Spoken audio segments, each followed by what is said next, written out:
എനിക്ക് ഏതൊരു പ്രയാസം വരുമ്പോഴും ഈ ദുആ ഞാൻ ദുആ ചെയ്യുമ്പോൾ ഇല്ലാ കശഫല്ലാഹു അന്നി, എന്റെ പ്രയാസം അല്ലാഹു നീക്കി തന്നിട്ടുണ്ട് എന്ന് മഹാനായ അല്ലാമ ത്വാഊസ് ഇബ്നു കയ്യിസാൻ റഹ്മത്തുള്ളാഹി അലൈഹി. പ്രയാസങ്ങളിൽ ദുആ ഇറക്കാൻ പറ്റുന്നത് അള്ളാന്റെ മുമ്പിൽ എവിടെയാണെങ്കിലും ഇത് ദുആ ഇറക്കാം.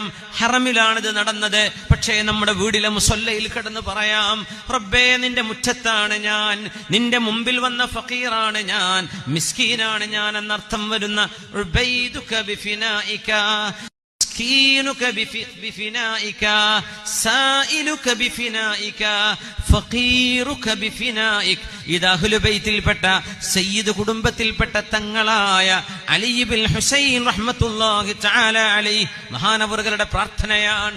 ഈ പ്രാർത്ഥന ഞാൻ അന്ന് കേട്ടു പഠിച്ചതിന് ശേഷം ഏതെല്ലാം പ്രതിസന്ധികൾ വന്നപ്പോൾ ഞാൻ ദുആയിരുന്നിട്ടുണ്ടോ ആ പ്രാർത്ഥനകൾക്ക് അല്ലാഹു ഉത്തരം നൽകിയിട്ടുണ്ട് എന്ന് പറയുന്നത് ലോകം കണ്ട പ്രഗൽഭനായ ഫഖീഹും പണ്ഡിതനായ അല്ലാമ ത്വാഊസ് റഹ്മത്തുള്ളാഹി അലൈഹി.